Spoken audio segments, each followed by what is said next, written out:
This is Paul Levy, author of the book Digital Inferno, and this is the fourth podcast exploring Brexit, not from one particular opinion or another in favour or against, but stepping back from the whole process and trying to take a look at the quality of our thinking and some of the processes of thinking and meaning and intention that are happening behind the scenes that it might be better for us to be aware of. Now, in the last couple of weeks, although it goes back further than that, I've heard a lot of people using the phrase tired of Brexit, have had enough of it, switch off the TV as soon as it's mentioned. And for something as significant as this particular change that's going to go on in the UK, Europe and affect the whole of the world, that's not a healthy place for anyone to be in, even if it's a justified place, in terms of people saying the reason they're not engaging is it's just making them more tired, more depressed, more flustered. And so they're turning their back on it. The particular thing I'm most interested in is when I look at the processes that took place right back to the referendum, I noticed that various sides, and there was the Leave side, the Remain side, and various other sides to this as well, places in the middle, were all in some way over-communicating and exaggerating and calling things by certain names designed to invoke fear. A fear reaction that would then lead people to make a decision based on fear rather than maybe their usual common sense or instincts. And the process was one of repetition, and it's either using the same words, and no deal has become one, and Brexit itself is another, that said enough times starts to wear us down. And you can imagine water as it crashes against a cliff, eroding something away over time until something is less than it was and can even collapse into the sea. Wearing somebody down has never been a good thing to do. And we've got a kind of romantic notion of that, you know, in the Shakespearean times of romance where somebody just kept trying and didn't take no for an answer, which has become, you know, quite a dubious thing in the world of sexual harassment these days. But going back just to the notion of believing that what you have to say or what you want to happen is morally right and that someone is against it, that you don't take no for an answer. And so for a good motive, trying again and again to wear someone down can be part of dialogue. But I do believe what's assumed is that there's a respect there, a good intention, and it always stays on the right side of bullying, of threatening, of trying to manipulate somebody. And so there are conversations that have been recorded, you know, in books, and you can see them happening, you know, on videos where people are debating and discussing and someone will keep trying, and in the end you can see they wear someone down with their argument. But your own instincts will probably tell you there's a healthy side to that still has a certain amount of what has been called by the philosopher Rudolf Steiner moral imagination. And there's different definitions of that, but I like the sense of that meaning that you could imagine the impact of what you say or do on the people or groups that you're doing them to.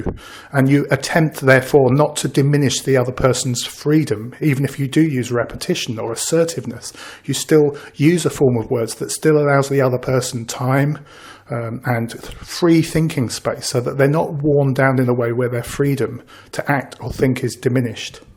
And what I'm noticing, particularly in the Brexit debate, and it's happened with politicians, it's happened with the media, it's happened with business leaders, and it's happened with citizens, particularly at the extreme ends of the Leave and the Remain groups, is that they are attempting to wear people down in ways that they just surrender, that they just give in, that they're just so tired that in the end they don't necessarily make the decision they would if they were in more possession of energy, more able to be free, and make the effort to think things through that they normally would.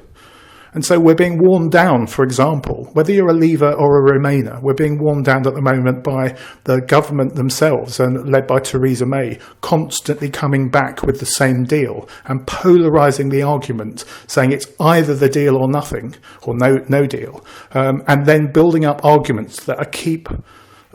being repeated, which are pointing out to the disastrous consequences of not actually surrendering to their particular view or wish.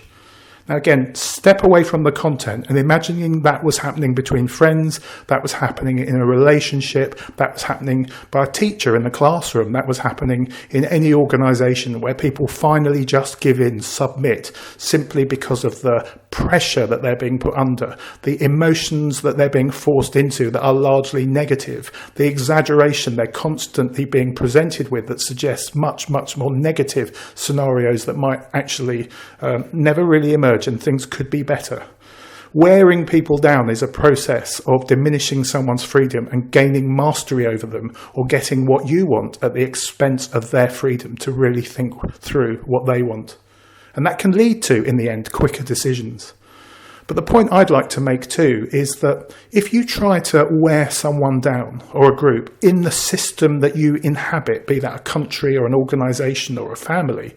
and then once the person has submitted, and then later has time to wake up and look back over their decision and sees themselves in that act of submission from a point of energy, you tend to get kind of payback time. You tend to get the consequences of that coming to haunt you.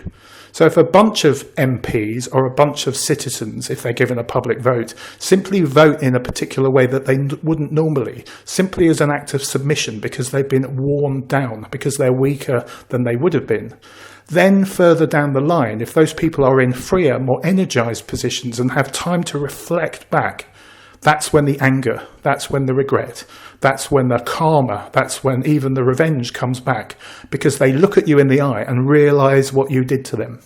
And suddenly, even if you got what you wanted in politics, they vote for the other side. In families, in friendships, it comes back to haunt you in the form of a challenge to that decision. And quite often the decision you got can be unmade in an even worse way, or that people's commitment to you simply diminishes, their trust in you diminishes. So you get the short-term win, you win the battle, but you lose the war. And that's what worries me most at the moment about the quality of our thinking, that we seem to have got into a norm since the beginning of the referendum itself of using methods, and some of the organisations used PR companies and advertising agencies to wear people down, wear them down to a place where they actually stepped into the opposite camp to what they normally would have done. Now, if you're listening to this indignantly thinking, well, that wasn't me, no one wears me down, I respect you. But at least be open to the possibility that not everyone may be as strong-willed as you. Not everybody is able to bear that pressure. And that's something that we develop as a skill more or less in our life and life experience as well, and through the energy that we can gain from the things that we do. But a lot of people have been worn down. A lot of people are being worn down. There can be lots of reasons why we are. And when the deal comes back, probably to Parliament again and again, possibly, if it does, the danger of people being worn down, so that there's finally a vote in Parliament where 300 to 299 makes the decision, the biggest decision we perhaps will ever make. A bit further down the line, we might just find that the consequences are far worse than actually had we all just taken the risk, respected other people's freedom, really had a value that everybody should be as awake as possible, asking whatever questions that they wanted, having as much objective, truthful information around them. And those that depart from that and don't have the time will do. But I'd suggest a lot of people would engage in that process, and we might just make perhaps initially more tougher conversations and decisions, but in the longer run, we'll all own the decision that we made.